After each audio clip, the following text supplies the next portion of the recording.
Hi, my name is Mashanta and welcome to my YouTube channel. Today I'm going to be talking about all these product empties I used up in the month of January. They are predominantly skincare, but I do have some body care and hair care products as well. I hope you'll find this useful. So I do have 13 products in all which I've collected in this box. So first I have this COSRX.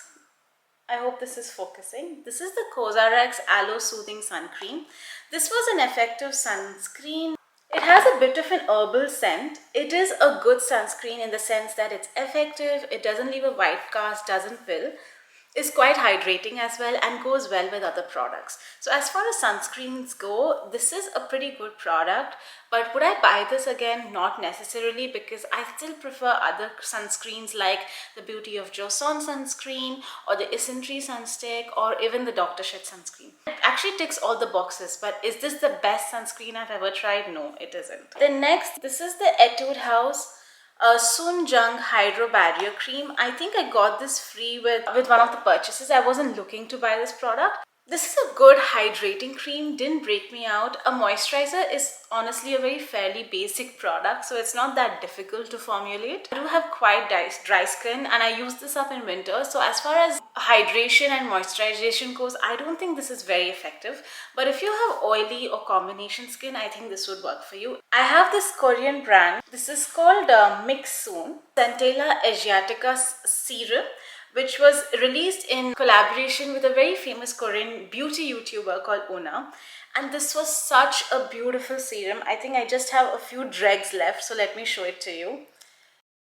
Can you see? Did you see that? It's fairly liquidy and it's very hydrating. I really enjoyed this serum. It was very gentle, very hydrating. Doesn't particularly have any smell. It just worked well for me. I didn't see it do anything in terms of clarifying and brightening, but I don't think it promises that either. Biggest promise of this product was the hydration, and that it delivered in abundance. This is a 60 ml SKU, which is quite high for serums. Serums are usually 30 ml, and therefore it lasted me a really long time. I think 2.5 to 3 months while I was using it day and night. So this was a very good product. This is the Fenty Beauty Fat Water, which is basically, they call it a pore refining toner serum.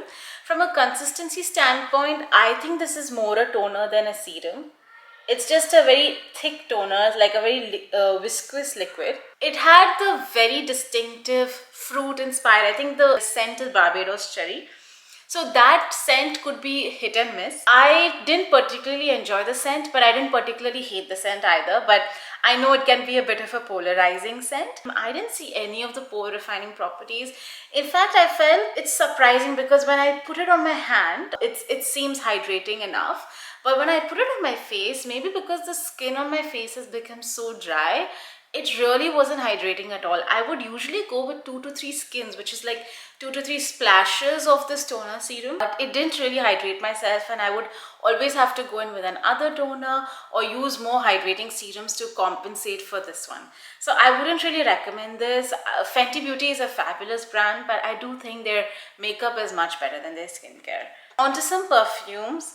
This is a L'Occitane Jasmine and Bergamot Eau de Toilette. I don't know how to say that. It smells like a mix of jasmine and white tea. It's a very strong scent. I would describe the scent as more fresh, clinical rather than floral. It's definitely not long lasting compared to the more famous perfume brands like Jo Malone or Byredo, etc. Probably lasts 3 to 4 hours. So it's good for a night out, but it's not good for the whole day. So I would never wear this for work. But I loved wearing this when I was stepping out for errands, or even just, I love spraying myself with perfumes or body sprays even when I'm at home. So I would love doing it for that. From a value for money standpoint, I don't think this is a great purchase, but it smells very nice. This is the L'Occitane Jasmine and Bergamot Eau de Toilette. Since we are on perfumes, let's continue. Then I have this small travel size mini. This is the Kayali, I know it's hard to read. This is the Kayali Deja Vu White Flower. in the shade 57. This was beautiful. It's a warm, floral, smoky scent. I don't remember the notes very clearly, so I'll put it down here. Kayali makes the best perfumes.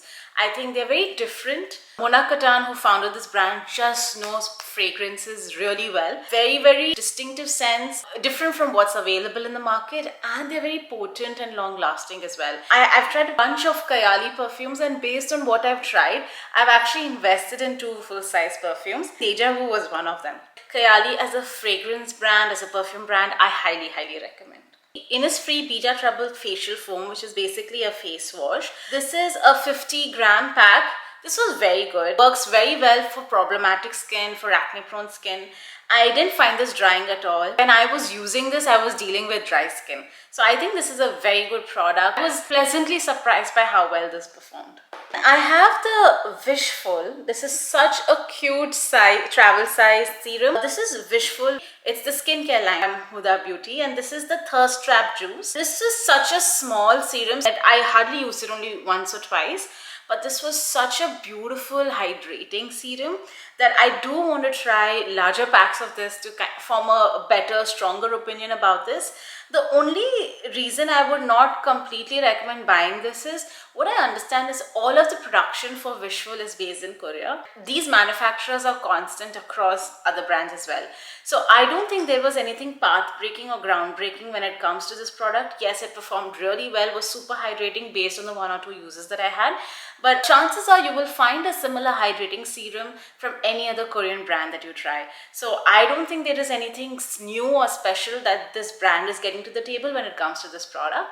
But this is just a pure first impression of mine. I will want to try this on further before I tell you my final thoughts on this one. I have the Ole Henriksen Glow to Edge Dark Spot Toner.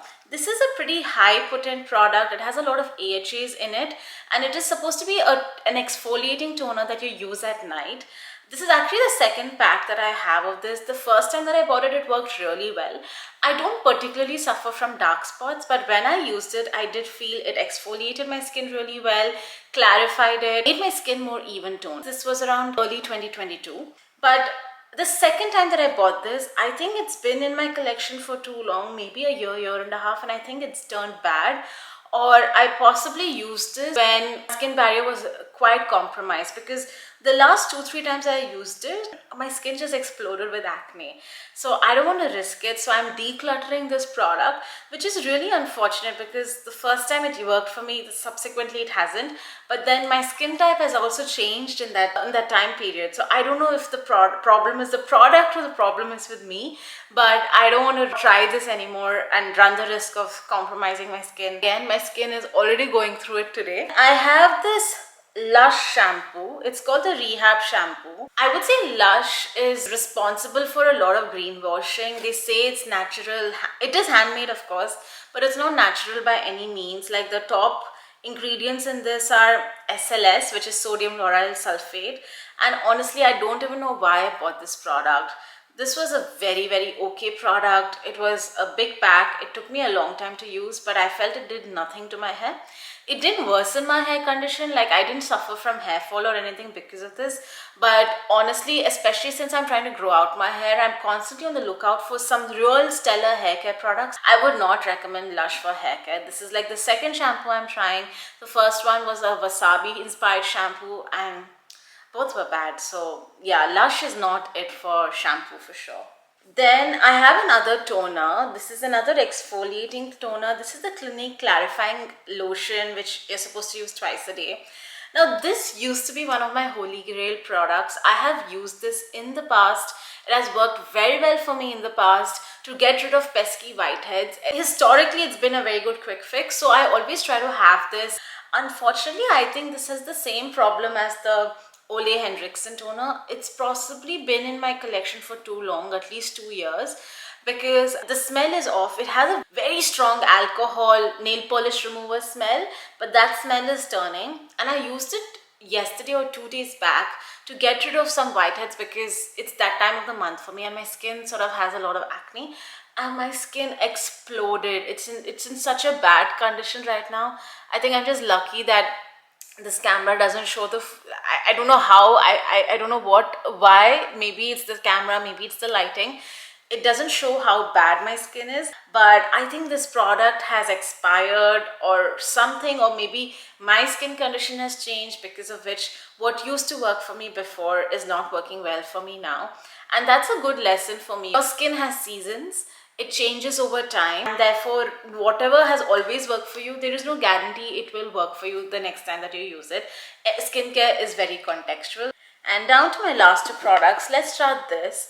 This is the Moxie Gentle Cleansing Shampoo, and this is a small freebie that I got with an order that I had placed.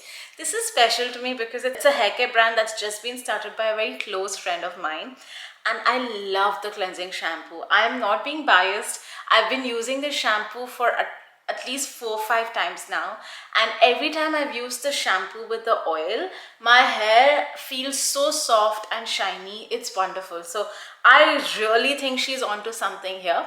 So this is just a travel size that I used up. I highly recommend this product. You will likely see it in the empties that I have for next month.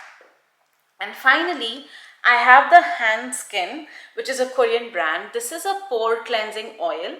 It says it's a BHA pore cleansing oil for the oily skin types. This is a product that I use as a first cleanser, which is I first use it to break down sunscreen, any makeup that I have, and then I follow up with a water-based cleanser. I've heard a lot about Hanskin, and this is a huge pack. This is a 300 ml pack. So I've been using this for nearly 7-8 months now.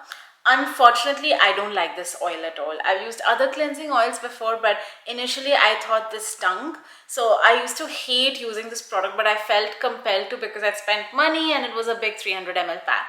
It's effective for removing the makeup, but honestly, that's such a basic formula. Like, I don't think anybody should be getting awards in this day and age for formulating a good first cleanse. What I didn't like about this was it was stinging my eyes, which I think over time I got used to. It definitely didn't break me out. It was a good product. But what is annoying about this product is the packaging is faulty. When I try to use it, it only squirts the oil, right? It doesn't pump it out. So when I try to use it, it is so frustrating, so annoying that, I've tried to make this work. Now I'm just sick and tired of it. So I just decided to stop it, because I do have other cleansing balms. I do have other cleansing oils. And this is like the first step of my skincare routine. I don't want to be put in an irritated mood or a bad mood because the packaging is faulty. And it's so strange. I didn't travel with this at all. Initially, the packaging was fine. It's just over time. And it isn't even like it's at the bottom, right? There's like so much product left. But honestly, I've run out of patience with this product, and I've been using this for nearly 9-10 months now. So I thought it was high time that I stopped. That is why I'm decluttering this product. And that brings us to the end. So we had like 13 different products. All of these are products that I emptied out in January. I will include the full value of these products here. This is the MRP of the products, but I'm usually a very strategic buyer, quite a deal seeker. So whenever I buy these products, I try to buy them at some sort of discount. So I hope you found this video helpful. Talking about someone's empties can be very telling in terms of their experience of the product, and therefore I love consuming these kind of videos because I always find them helpful, and I always find the next recommendations in terms of what to go for versus what not to go for. So I hope you found this helpful as well, and I plan to do this on a monthly basis or bi-monthly basis depending on how many empties I collect. Please let me know your thoughts on this format. Have you tried any of these products? Do you like them, not like them? Please let me know. I would love to hear from you. If you like this video, please consider literally liking this, commenting, spreading the word. It would do wonders for this channel and my motivation as well. So until next time, I'll see you around. Bye.